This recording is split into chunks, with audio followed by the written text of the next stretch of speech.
G'day boys and girls, Mattsy here, the Silly Swagman with another edition of the Alton Edit.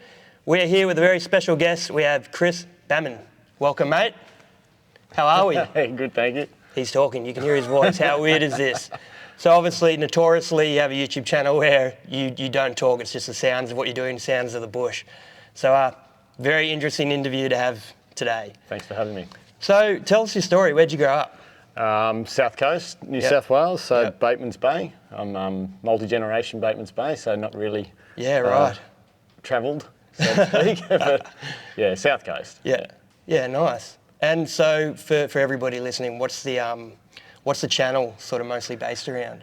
Mostly based around the ocean. I'm a saltwater addict, so I've grown up in it and around it, and so fishing and spearfishing has been the flavour of my life, but I'm drawn to the freshwater stuff as well, but a variety of things. So 1 week boat, next week motorbike, hiking, kayaks. It's a pretty cool variety, and I imagine that keeps it exciting for you as well. Yeah, it does. It puts a new flavour on it. Yeah. So how long have you been running the channel for now?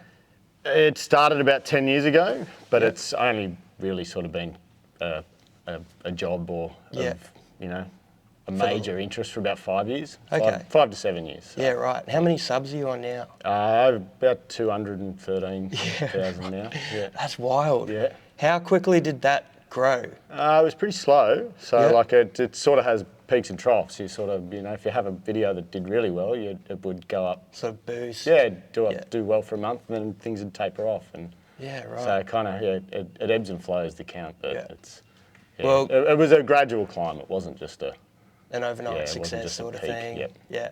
Did you notice any growth? I mean, you've had the channel for so long now. Did you notice any big growth during COVID? Did you find there was not necessarily? Not particularly. Yeah. No, not particularly. I actually found it did the opposite. I felt like things slowed down for me during COVID. Yeah, okay. I wasn't putting any sort of the usual content out.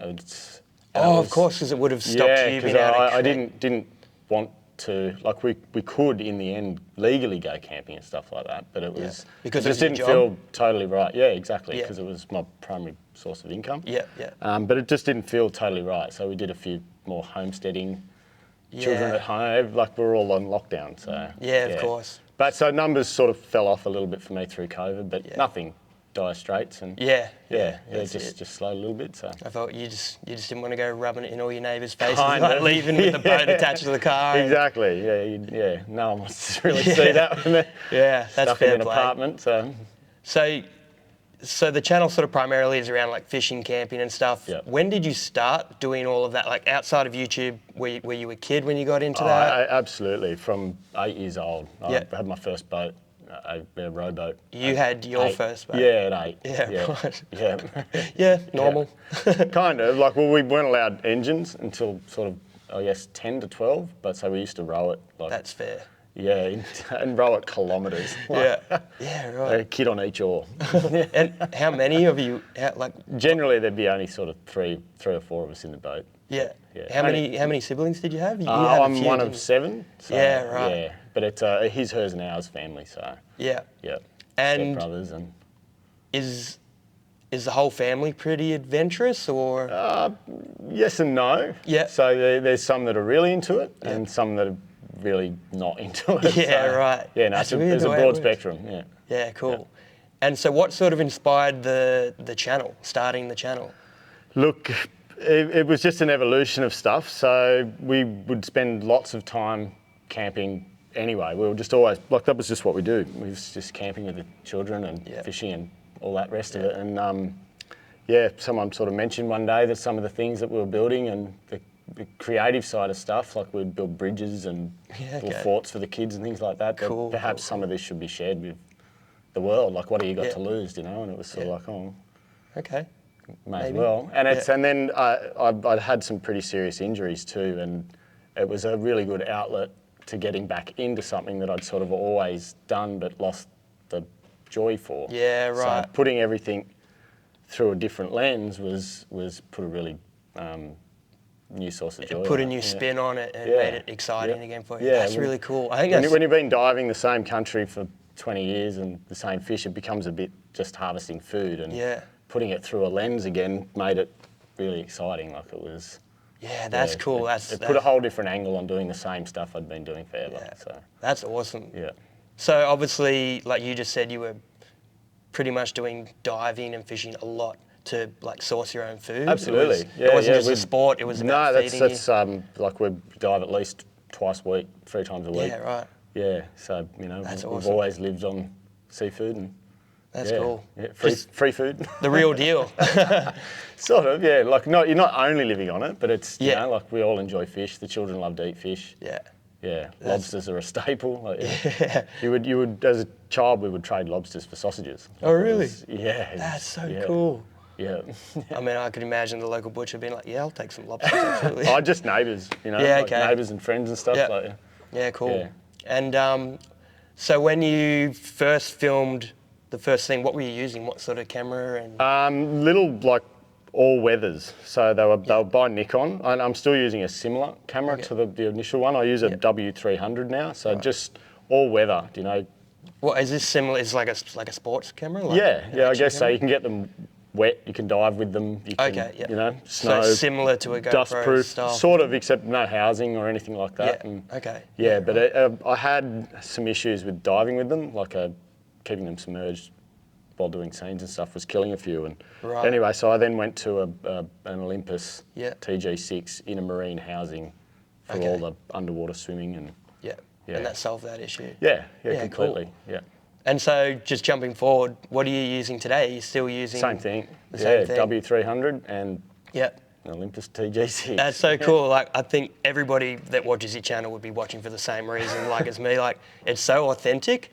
You're not sort of going like throwing out all the flair and stuff like that. It's just a bloke out there doing what he's already been doing and just filming it. And Thank you. it's so authentic. And Well, it's really it cool. kind of is. We don't have a huge budget for excessive toys, and Yep. these things have always worked for me. I know how to use them all. Yep. Like that's what I have to use. So Yep. that's Yeah. what I use. And the pack, what's the pack that you're using? Because that's another thing that just looks like you've had it for 100 The years. old Crossfire DG8. I think Yeah, it right. was, and it's certainly served its And purpose. you were saying you've had that like, what, 12, 10, 10 to years? 12 years. Yeah, Yeah, right. It's built tough. Absolutely. Yeah. Yeah. It's only just now starting to show signs of fatigue, and even then, Yeah. it's only the odd clip here and there. Like Yeah. structurally, it's like a glove. Like it'll be very hard to retire that old. Yeah, I could imagine. A lot of history with Yeah, it too, for sure. Yeah.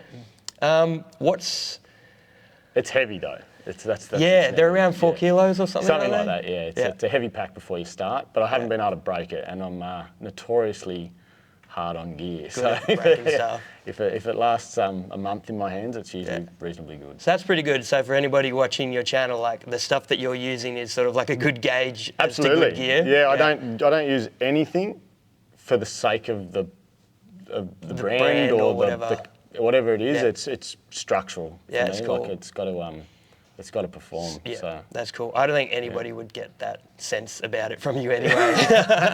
there's not much pretty on my channel. It's so. like such like a typical Aussie bloke sort of channel. It's so good. Like, yeah, I'm stoked that you've done like so well with it too. It's very kind of you. Thank you.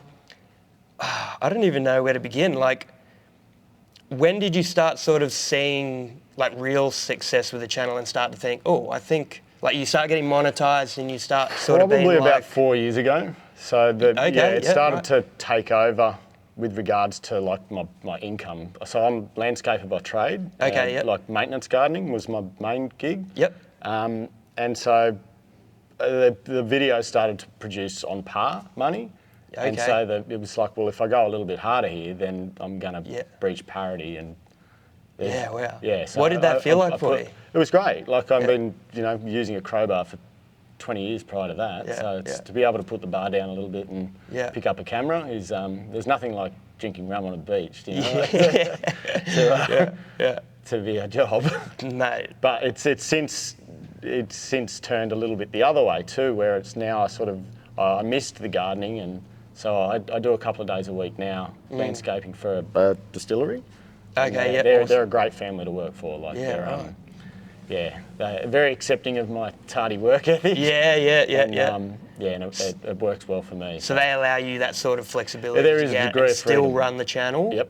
Yeah, if the oceans are flat, they're not opposed to me not being there. So, mate, that is not a bad setup to have. Yeah, so a couple of days a week with them. Yeah. Which, like, again, there's nothing like a crowbar to keep you keen for camping. So yeah, exactly. It's a good balance, and with a bit of support work, I do some disability as well. So yeah, okay. Yeah. So what are you doing with that? A day a week at the moment. Yep. So just taking a few guys fishing and hiking and. Oh mate, that is unreal. Just getting them out into the outdoors and that's cool. Yeah, just basically you're kind of just a mate. To be honest, like you're just someone to hang with, just a friend, and yeah.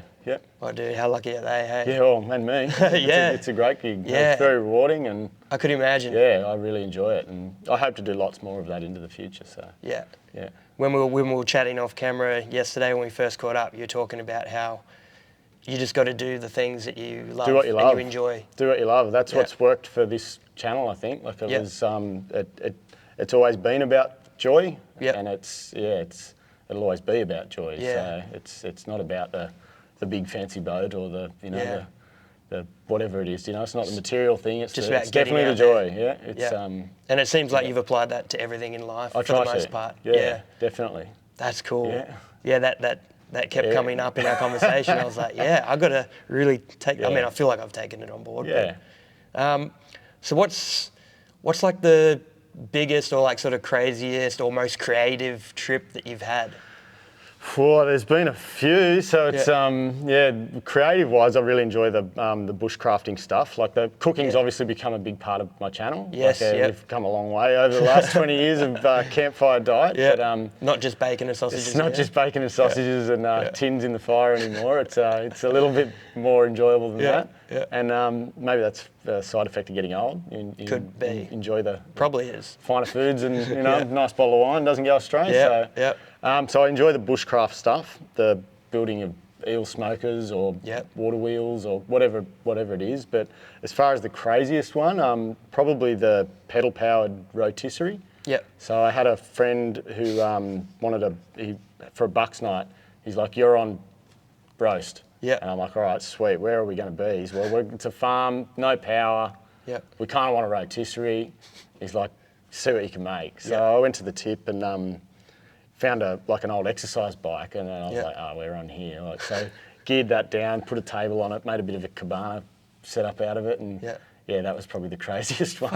And it worked beautifully. For 6 hours, we turned that meat.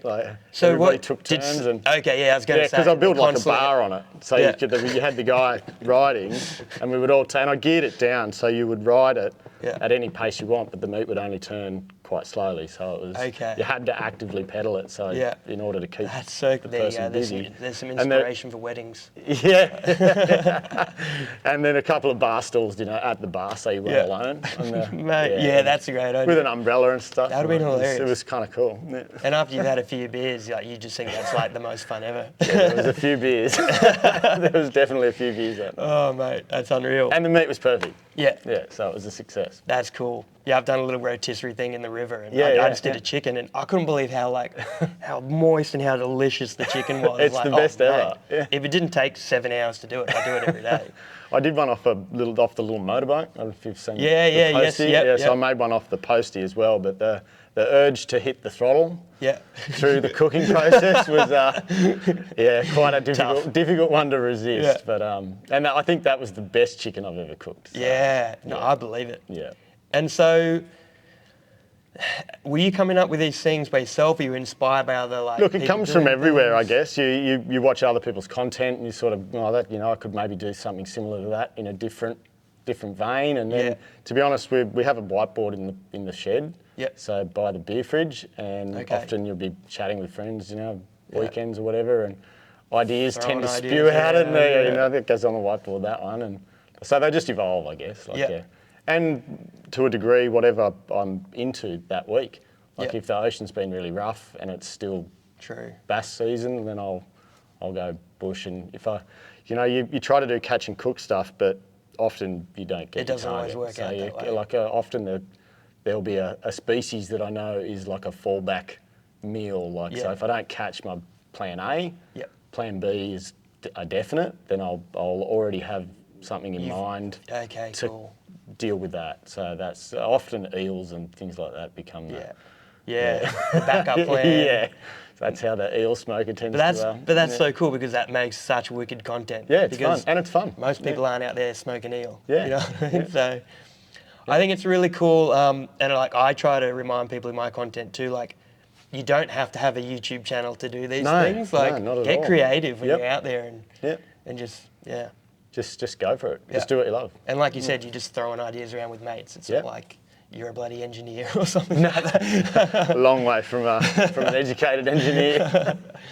And so with the channel, it sounds like you're at a place now where you've had like maybe your biggest success with it. Yeah. You've sort of hit those big milestones and you've got it at a comfortable place where you still enjoy the other work you do, like the landscaping and the maintenance work, but you still like making the videos. Absolutely. And you're still able to get a bit of income from that, get your income from this, but be able to like maybe enjoy it a little bit more. Exactly. It's not the pressure to pay the bills. Yes. Is not driven by the videos. Yep. So Yep. I've sort of had some quite good peaks in revenue and stuff like that. But and then when the money's good, you're sort of like you've got to keep going at it. But then when you have those months that are not so great, it's nice to have other work to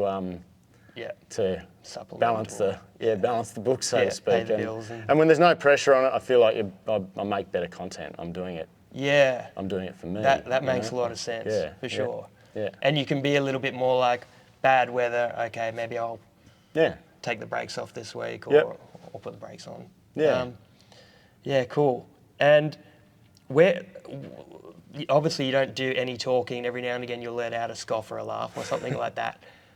That was obviously pretty intentional early on. Absolutely. Look, during my first back injury, so I've had a pretty good couple of stints. Yeah, so what's the go with I just, wear and tear and accidents. And, some pretty severe ones though. Like and, properly took you out of the game for a while. Yeah, well and truly. And so during those times of recovery and stuff, like you're watching lots of YouTube, and I remember maybe 5, 6, 7 years ago, whatever, primitive technology was his approach to making videos without dialogue was, I like learning by watching. If you want me to do something, show me how to do it. Yeah.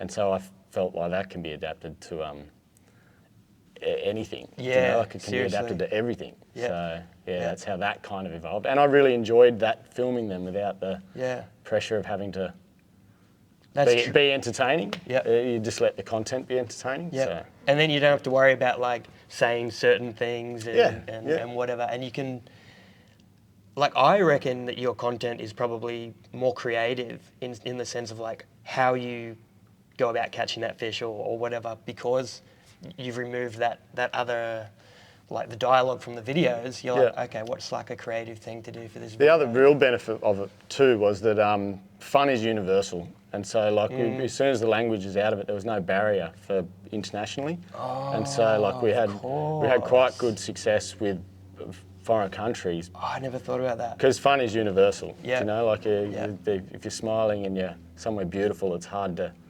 not enjoy it. And you don't need, like, I don't need to tell these people in the wrong language. Yeah, you're having a good time. Yeah, they can see it. They can see it. So it was kind of a benefit. I feel like I've heard in podcasts like a lot recently, sort of what you were saying, like these other YouTubers are saying, like there used to be a lot more directional, instructional videos, but now people are sort of working out that people will pick it up by watching, and you sort of take a lot of the fluff out of the video, and you can enjoy it a lot more too. And I'm probably not very good at teaching someone with articulation. So it works for you best just to do it and let people I'll just show you. No, that's unreal. Yeah. And that's a really big thing too. I never thought about that. The fact that you don't have to worry about international audiences. There's no language barrier.